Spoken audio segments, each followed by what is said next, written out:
അമ്മേ കാണുന്നില്ലല്ലോ. വരുന്നു. എന്താ എന്തിനാ ബഹളം വെക്കണേ? വെളുപ്പിലുള്ള ഗുളിക എവിടെ? വെളുപ്പിലുള്ള ഗുളികയോ? വെളുപ്പാകത്ത് വരിക്കുന്ന ഗുളിക എവിടെയെന്ന്? അത് ഇവിടെ എങ്ങാനും കാണും. വേറെ എവിടെ പോവാനാ? ആ കോന്തൻ എവിടെ? നാരായണൻ നാരായണ. അല്ലെങ്കിൽ തന്നെ അവര് ചെവി കേൾക്കില്ല, പിന്നെ എങ്ങനെ വിളി കേൾക്കാനാ? നാരായണ. എന്തോ മുതലാളി എന്നെ വിളിച്ചാ? വിളിച്ചു. ഞാൻ വിചാരിച്ചു വിളിച്ചെന്ന്. ദൈവമേ, മുതലാളി വാങ്ങി പോയാ? പൊട്ടാ. നിന്റെ കുറച്ചെങ്കിലും കേൾക്കുന്ന കാതേതാ?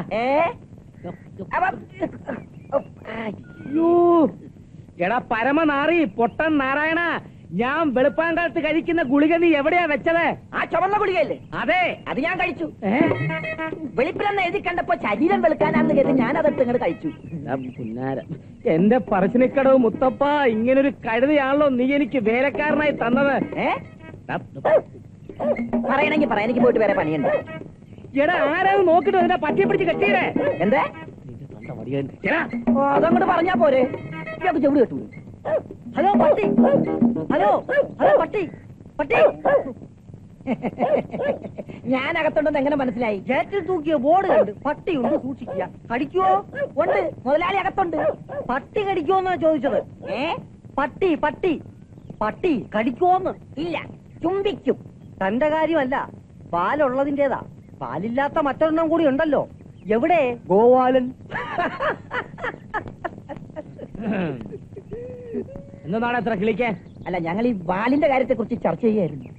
വാലിന്റെ കാര്യം? അല്ല, അത് പിന്നെ നമ്മൾ മനുഷ്യർക്ക് വാലില്ലാത്തത് വലിയ സൗകര്യമായി എന്ന് പറയായിരുന്നു. പിന്നെ വലിയ സൗകര്യമല്ലേ, ഈ കളസമൊക്കെ വലിച്ച് കയറ്റാമല്ലോ. എന്താ വന്നേ?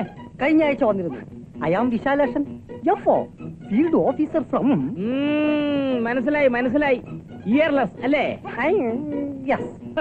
ഒരു കാരണവശാൽ തന്റെ കുന്ത്രാണത്തിൽ ചേരേണ്ടതാ വക്കീല് പറഞ്ഞിരിക്കണേ. വിവരവും വിദ്യാഭ്യാസവും ഉള്ളവനാ വക്കീല്. അയാൾ ഇങ്ങനെ പറഞ്ഞാൽ ഇതിൽ എന്തെങ്കിലും കുരുക്ക് കാണാതിരിക്കില്ല. ആരെങ്കിലും എന്തെങ്കിലും പരദൂഷണം പറഞ്ഞു എന്ന് കരുതി മുതലാളി പെട്ടെന്ന് ഇങ്ങനെ വേണ്ട എന്നൊരു തീരുമാനം എടുക്കരുത്. ഫോർ എക്സാമ്പിൾ, നമ്മുടെ ഏറ്റവും ആകർഷകമായ ഒരു സ്കീമിൽ ചേർന്നാൽ മുതലാളിക്ക് കിട്ടുന്ന ലാഭം ലക്ഷവും.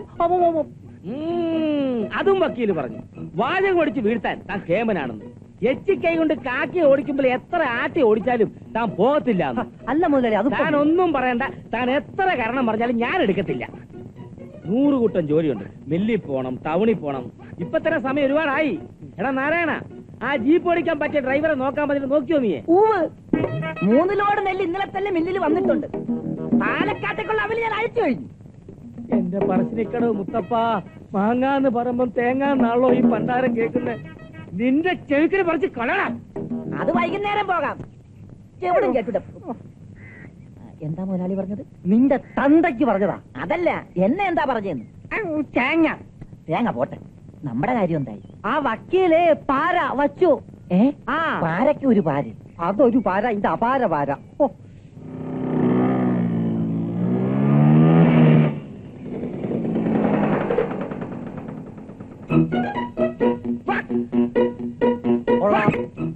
നന്നായിരിക്കുന്നു. പാറ വക്കീലാണെന്ന് അറിയാമായിരുന്നു, പക്ഷെ പാര വക്കീലാണെന്ന് ഇപ്പോഴാ മനസ്സിലായത്. പാരേ പാറയുമല്ല പാരയുമല്ല, വീറ വക്കീലാടാ പുല്ലേ. Good morning. അയ്യോ, ഇതാരും വക്കീലോ? കോടതിയിലേക്ക് പോകുന്ന വഴിയാ. സംശയ്ക്ക് കുറച്ച് ബുക്സ് കൊടുക്കാനുണ്ടായിരുന്നു. Very good books, you know. സംഖ്യ രാവിലെ തന്നെ കോളേജിലേക്ക് പുറപ്പെട്ടു. ഇതാ എൻട്രൻസ് ഗൈഡാ, ഫ്രണ്ട്സിന് ഉപയോഗപ്പെടും. വലിയ വലിയ പുസ്തകങ്ങളൊക്കെ പഠിപ്പിച്ച് ഇവിടെ ഡാക്ടർ പരീക്ഷയ്ക്ക് ഇരുത്താനുള്ള വാശിയിലാണോ വക്കീലെ? എനിക്ക് നഷ്ടമായത് സന്ധ്യയെങ്കിലും നേടട്ടെ. വലിയൊരു ഡോക്ടർ ആക്കണമെന്നായിരുന്നു അച്ഛൻ ആഗ്രഹിച്ചത്. പക്ഷെ വിധി എന്നെ ഒരു അഡ്വക്കേറ്റ് ആക്കി മാറ്റിക്കളഞ്ഞു. അല്ല, ഈ വക്കീൽ പണി അത്ര മോശം പണിയൊന്നും അല്ലല്ലോ. മോശമൊന്നുമല്ല. വക്കീൽ പണി മോശമല്ല, പക്ഷെ പാരപ്പണി മോശമാണ്. എന്റെ ദൈവമേ, ഇവൻ ഇനി പോയില്ലേ? പോകാൻ തന്നെയാണല്ലോ വന്നത്. പാർക്കലാം.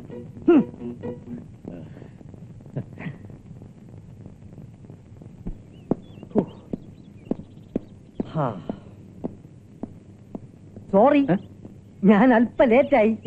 സാരല്ല, ഞാൻ തന്നെ അങ്ങ് തുടങ്ങി. ഇക്കണക്കിന് പോയാ ചിലപ്പോ ഇത് തന്നെ തൊഴിലാക്കേണ്ടി വരും. പാര, അസൽ പാര, വക്കീൽ പാര. പാര്?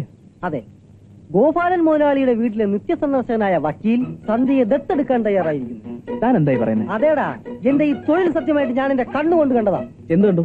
ഒരു കെട്ട് പുസ്തകങ്ങളുമായി അയാൾ അവളെ കാണാൻ വന്നു. ആ കറുത്ത കോട്ടിട്ട കാട്ടാളൻ അവൾക്ക് നൽകിയ പുസ്തകങ്ങളുടെ താളുകൾക്കിടയിൽ ഒരു പ്രേമലേഖനം ഒളിപ്പിച്ചിട്ടില്ലെന്ന് എങ്ങനെ വിശ്വസിക്കും? മുരളി, അനുഭവത്തിൽ നിന്നാണ് ഞാനിത് പറയുന്നത്. നിറഞ്ഞ വെടിമരുന്നുകൾക്കരികിൽ ഒരു മുറി വീടി കൊളുത്താൻ പോലും തീപ്പട്ടി ഒരുത്താൻ ആരെ അനുവദിക്കരുത്. കംപ്ലീറ്റ് കത്തിപ്പോവും.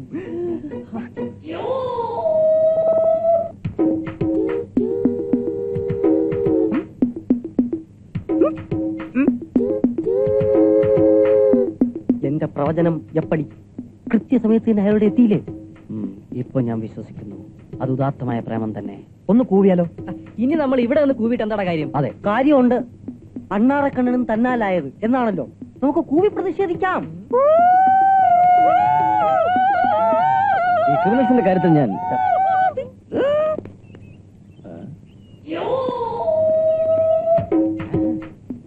പാര വക്കീലെ പഞ്ചാരയടി നിർത്തടാ, പാര വക്കീലെ പഞ്ചാരയടി നിർത്തടാ.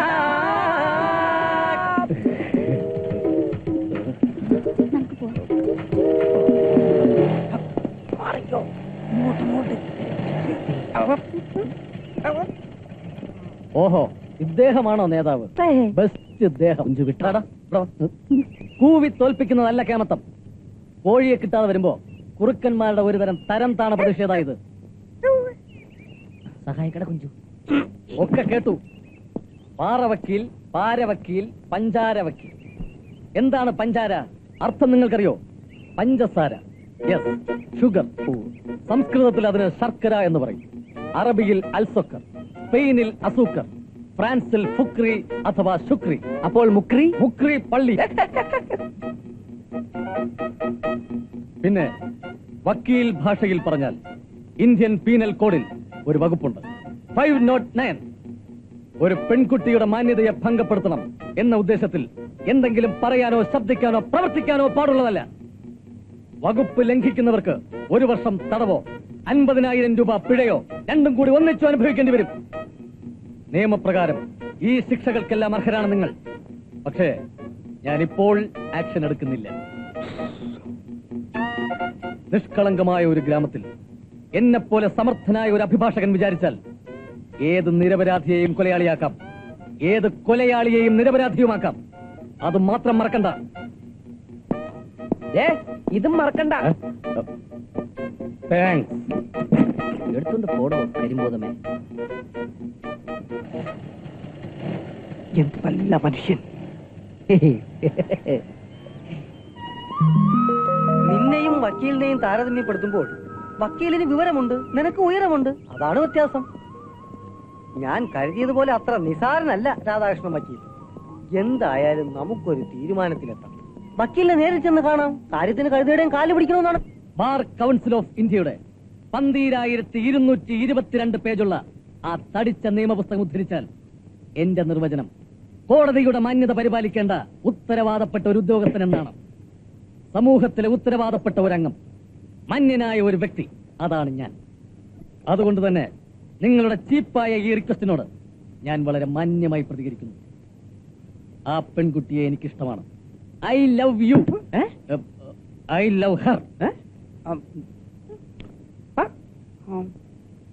ഈ ഗ്രാമത്തിൽ ആ പെൺകുട്ടിയെ ലവ് ചെയ്യാനും വിവാഹം കഴിക്കാനും എന്തുകൊണ്ടും യോഗ്യൻ ഞാൻ മാത്രമാണെന്ന് എനിക്ക് ബോധ്യമുണ്ട്, അവൾക്ക് ബോധ്യമുണ്ട്, ഈ നാട്ടുകാർക്ക് മുഴുവൻ ബോധ്യമുണ്ട്. മുരളി കോളേജിൽ പഠിക്കുമ്പോ അവള് 9ാം ക്ലാസ്സിൽ. അപ്പൊ മുരളി അവക്കൊരു ലവ് ലെറ്റർ കൊടുത്തിരുന്നു. What letter? Child marriage act പ്രകാരം 9ാം ക്ലാസ്സിൽ പഠിക്കുന്ന ഒരു പെൺകുട്ടിക്ക് ലവ് ലെറ്റർ കൊടുക്കുക എന്നത് തന്നെ ക്രിമിനൽ കുറ്റമാണ്. പോട്ടെ, 1ലും 9ലും ഒക്കെ പഠിക്കുമ്പോ അങ്ങനെ ചിലതൊക്കെ സംഭവിച്ചെന്നിരിക്കും. ഇപ്പൊ അവൾക്ക് നിന്നെ ഇഷ്ടമാണോ?